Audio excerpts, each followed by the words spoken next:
Antes de tudo, curta este vídeo, inscreva-se no canal e ative o sininho. Nesta história reveladora, documentos secretos japoneses mudam tudo o que você sabia sobre o papel do Brasil em uma das maiores guerras da história. No início de 2024, o Ministério da Defesa do Japão liberou uma coleção de documentos ultra-secretos referentes à Segunda Guerra Mundial. Os arquivos, selados por quase 80 anos, estavam sob sigilo máximo e guardados em cofres subterrâneos do Arquivo Militar de Tóquio. Ao serem digitalizados e traduzidos, revelaram detalhes de operações encobertas em vários continentes, inclusive, na América do Sul. O Brasil, mencionado em dezenas de relatórios, aparecia como alvo de observação constante e como possível Pekachev para a estratégia japonesa em hemisfério ocidental. Esses relatórios, redigidos por espiões e agentes de inteligência do Japão Imperial, apontavam movimentações suspeitas de navios, interceptações de rádio e reuniões clandestinas entre figuras do governo brasileiro e diplomatas do eixo. A comunidade internacional ficou em choque, e a pergunta emergiu: até onde o Brasil esteve realmente envolvido ou vigiado? Dentre os documentos, um chamou atenção especial: o Relatório 72A, escrito em agosto de 1942, por um agente japonês baseado em Buenos Aires. O relatório detalhava uma reunião realizada em território brasileiro, mais precisamente, no Rio de Janeiro, entre representantes do exército alemão, enviados japoneses e figuras não identificadas ligadas ao alto comando militar brasileiro. Segundo a transcrição, a pauta da reunião envolvia o uso de rotas navais brasileiras para escoar armamentos do eixo para bases secretas na África. O relatório citava ainda a presença de um coronel brasileiro de codinome Guará, que teria colaborado secretamente com os agentes do eixo. Até aquele momento, a historiografia brasileira sempre posicionou o país como aliado dos aliados menos, mas agora surgia uma sombra de duplicidade. Os pesquisadores começaram a buscar mais evidências, e o nome Guará passou a ser central em toda investigação. No mesmo mês da divulgação dos arquivos, o historiador militar japonês, Hiroshi Takeda, deu uma entrevista explosiva à NHK, revelando que Guará era citado em pelo menos 19 documentos diferentes. Takeda afirmou que esse agente brasileiro tinha trânsito livre entre embaixadas do eixo e até fornecia relatórios sobre movimentações de tropas aliadas no nordeste do Brasil. Segundo Takeda, parte dos esforços logísticos do Japão em relação ao Atlântico Sul dependiam das informações transmitidas por esse informante. Ao cruzar os nomes com arquivos brasileiros de 1942, Takeda levantou a hipótese de que Guará poderia ser o coronel Alcides Nogueira, figura discreta, mas ativa no comando da 7ª Região Militar. No Brasil, a revelação caiu como uma bomba. O exército negou o envolvimento, mas dentro dos bastidores do Estado-Maior, iniciou-se uma operação silenciosa para verificar a veracidade das conexões. Em Brasília, o Gabinete de Segurança Institucional reuniu um grupo de oficiais da ativa e da reserva para revisar documentos da época. A operação, informalmente batizada de Dossiê Guará, foi tratada como prioridade máxima. A ideia era proteger a imagem do exército brasileiro e, se possível, desacreditar os arquivos japoneses. No entanto, os cruzamentos de dados começaram a indicar padrões estranhos: viagens não registradas, mudanças abruptas de comando e telegramas misteriosos datados exatamente dos dias das supostas reuniões relatadas pelos japoneses. Um documento interno, mantido em arquivo morto do Ministério das Relações Exteriores, mencionava Alcides Nogueira como elemento de interesse. Em segurança hemisférica, sem maiores detalhes, tudo parecia apontar que havia de fato algo a ser escondido. E as perguntas se multiplicavam.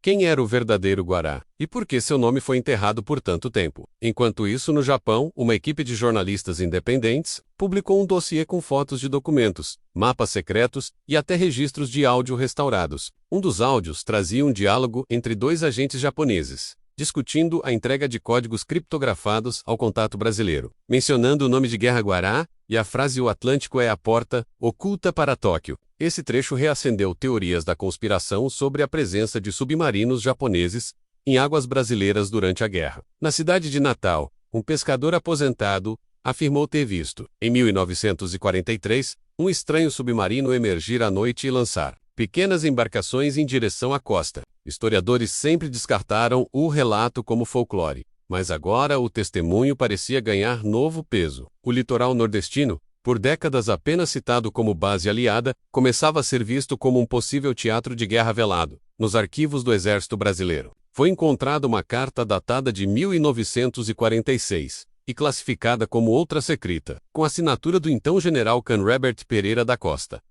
Nela, o general ordenava que todas as pastas com conteúdo sobre o colaborador interno Guará fossem incineradas imediatamente. A carta, encontrada em uma pasta com erros de arquivamento, estava em péssimo estado, mas foi autenticada por peritos. A descoberta confirmava que não apenas sabiam da existência de Guará, mas também tomaram medidas ativas para apagar seu rastro. Isso levava a outra suspeita.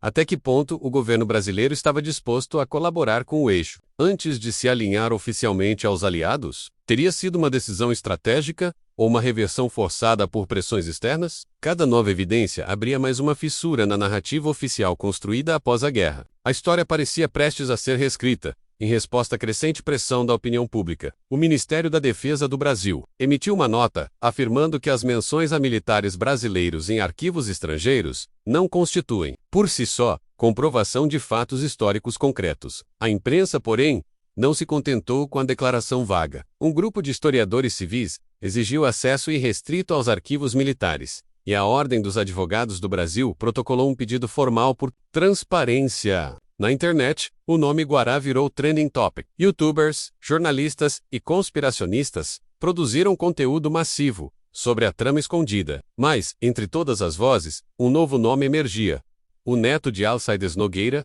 o coronel da reserva que afirmava ter diários secretos do avô. Sem verdadeiro, aquele material poderia confirmar toda a rede de espionagem que o Japão registrou, e ao mesmo tempo mudar para sempre a imagem do Brasil na Segunda Guerra Mundial. Curta agora, inscreva-se no canal e ative o sininho. Esta é a única fonte onde você acompanha capítulo por capítulo os bastidores militares que o mundo tentou esconder. Não perca os segredos revelados nos documentos japoneses. O coronel da reserva Marcos Nogueira, neto direto do suposto agente Guará, concedeu uma entrevista à imprensa no Clube Militar do Rio de Janeiro. Com voz firme e tom solene, ele afirmou ter encontrado uma coleção de cadernos e anotações secretas do avô, escondidos dentro de uma parede falsa no sítio da família, em Itaipava. Segundo Marcos, os diários confirmavam encontros com emissários japoneses, mas alegavam que o então coronel Alcides Nogueira agia como agente duplo, fingindo colaboração enquanto repassava tudo aos americanos. Os diários, escritos à mão com códigos e nomes cifrados, estavam deteriorados, mas legíveis. As primeiras análises feitas por historiadores indicavam que os textos coincidiam com datas e eventos registrados nos arquivos japoneses. A revelação causou reações intensas nas Forças Armadas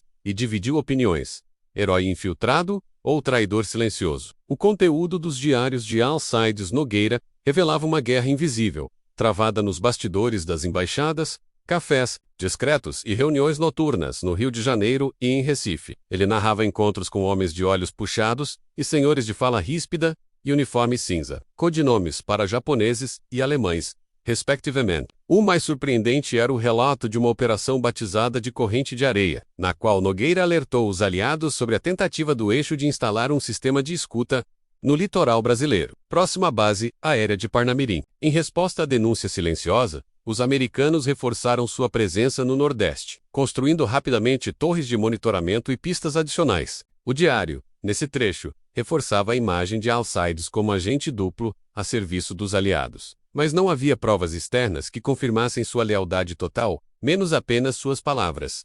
Nos Estados Unidos, o Departamento de Defesa decidiu abrir seus próprios arquivos sobre operações de inteligência na América do Sul durante a Segunda Guerra. Entre os documentos liberados, havia interceptações de mensagens enviadas por agentes anônimos no Brasil, muitos dos quais nunca tiveram sua identidade revelada. Uma mensagem datada de dezembro de 1942 e assinada como codinome Sen coincidia com um dos trechos do diário de Alcides Nogueira. A mensagem descrevia em detalhes o movimento de um cargueiro japonês disfarçado de navio mercante português, que passou despercebido pela Marinha do Brasil. Ao ser confirmada, essa mensagem fortaleceu a hipótese de que Nogueira estivesse, de fato, informando os aliados. Mas o mistério ainda era grande. Por que ele nunca foi oficialmente reconhecido? E por que seu nome desapareceu dos registros após 1945? Pesquisadores brasileiros passaram a investigar um desaparecimento. Ocorrido em maio de 1946, Alcides Nogueira sumiu por 11 dias sem deixar rastros. Seus familiares registraram o fato na época, mas os militares trataram como afastamento por razões de saúde. Documentos agora revelados mostravam que, Durante esse período, Nogueira esteve em interrogatórios secretos conduzidos por oficiais norte-americanos em Natal. Segundo o relatório de um major americano, ele foi considerado colaborador valioso, porém instável. Não há registros de tortura, mas há menções à forte pressão psicológica para que Nogueira entregasse os nomes de outros infiltrados. Após esse episódio, ele foi transferido para um posto administrativo e afastado de todas as missões. Sua reputação interna começou a ruir, e ele terminou a carreira militar em silêncio, como um oficial de rotina, sem honrarias. Enquanto as investigações avançavam, o governo japonês anunciou que havia mais documentos por liberar, incluindo arquivos de inteligência naval sobre o Atlântico Sul.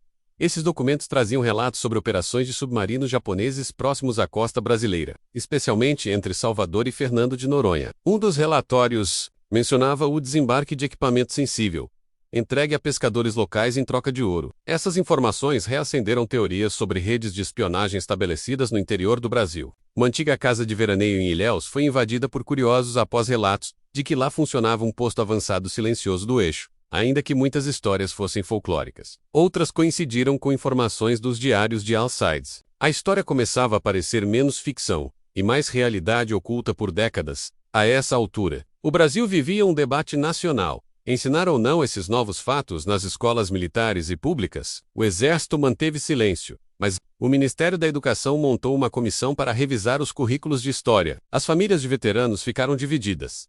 Alguns viam nas revelações um desrespeito à memória de quem lutou. Outros viam uma oportunidade de finalmente contar toda a verdade.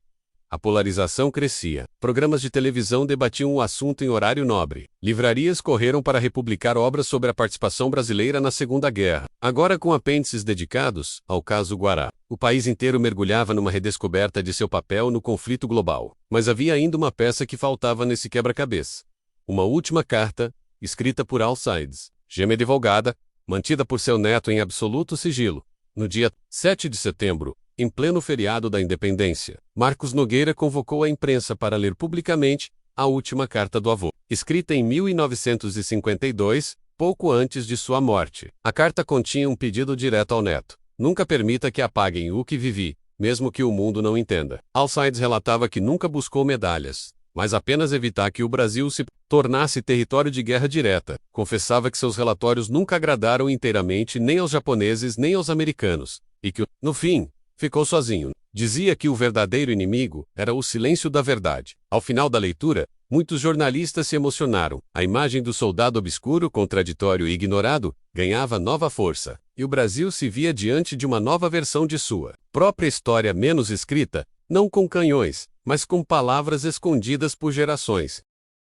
Não se esqueça, curta agora, inscreva-se no canal e ative o sininho. Esta é a sua fonte definitiva para histórias militares que foram escondidas por décadas. Você não vai encontrar essa verdade nos livros de história. A repercussão da Carta de Alcides Nogueira atravessou fronteiras. No Japão, historiadores ligados ao Instituto Nacional de Estudos da Guerra passaram a revisar os próprios documentos à luz dos relatos do brasileiro. Um dossiê complementar, divulgado na internet por pesquisadores civis, apontava que Alcides era classificado como agente volátil, o que indicava a desconfiança constante dos espiões japoneses. Um telegrama japonês interceptado em 1944 descrevia-o como alguém imprevisível, porém útil. A classificação foi comparada à de outros espiões que jogaram nos dois lados. Isso deu força à teoria de que Alcides era mesmo um agente duplo, mas sem proteção plena de nenhum dos lados. O Brasil, ao que tudo indicava, era apenas um tabuleiro para os interesses maiores. Com a explosão de interesse público, universidades brasileiras passaram a investir em projetos de resgate histórico sobre a atuação do país na Segunda Guerra. Um grupo da Universidade de São Paulo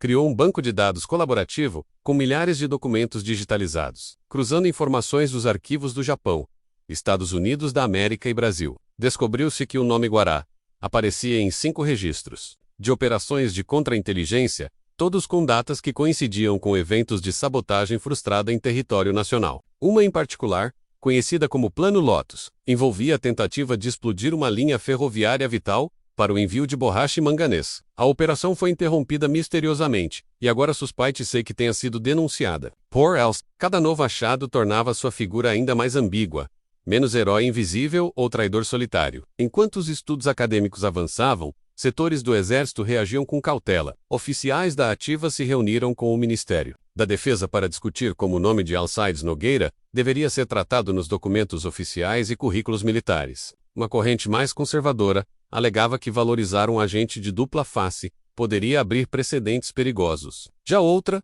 mais pragmática, via nele um símbolo de autonomia estratégica brasileira. O impasse levou à criação de uma Comissão da Verdade Militar, com historiadores, oficiais reformados e diplomatas. O objetivo era produzir um parecer oficial sobre o papel de Alcides e, por consequência, do Brasil como ator estratégico na Segunda Guerra. O clima era tenso. Pela primeira vez, a soberania histórica do país estava sendo reavaliada.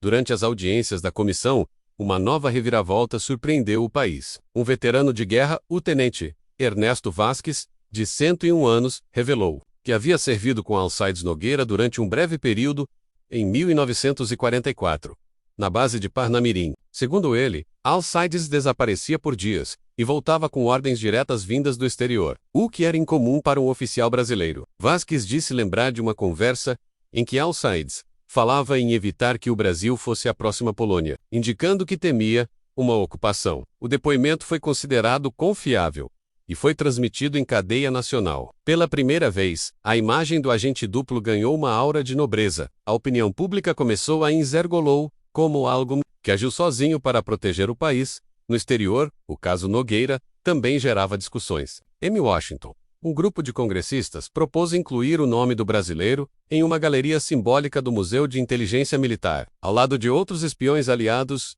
não reconhecidos oficialmente. No Japão, uma rede de televisão exibiu um documentário sobre agentes estrangeiros que atuaram nas sombras da Guerra do Pacífico. Alcides foi retratado como um fantasma sul-americano que atravessava fronteiras e fazia alianças temporárias por uma causa maior. Berlin, o antigo oficial da inteligência nazista que viveu exilado nos anos 50, foi mencionado nos arquivos como tendo temido um certo guará, que dificultava operações na costa brasileira. A presença do nome de Alcides em tantos registros internacionais elevava o escopo da história.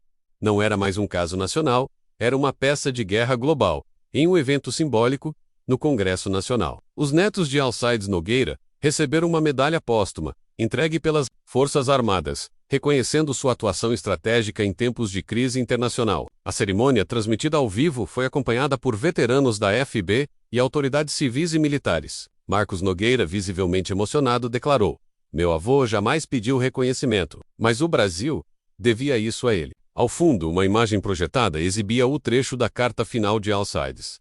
A verdadeira guerra é pela memória. O gesto foi visto como o encerramento oficial de uma dívida histórica, mas o eco da revelação ainda ressoava na sociedade. Com a história de Alcides agora pública, professores, cineastas e escritores começaram a transformar sua trajetória em documentários, livros e roteiros de cinema. O Ministério da Defesa liberou parte dos arquivos ainda classificados, incentivando novas pesquisas. Escolas militares passaram a incluir seu nome em estudos de operações de inteligência e contra-espionagem. Em sua cidade natal, foi inaugurado um monumento discreto, um busto de bronze olhando para o mar. Como os Desirs, nem todos os heróis usam uniforme visível. A história do homem que ninguém entendeu, e que talvez nem tenha sido compreendido. Em vida, agora inspirava uma nova geração de brasileiros. O silêncio finalmente havia sido quebrado. E o nome Guará deixava de ser apenas um enigma para se tornar um símbolo de coragem ambígua e patriotismo silencioso.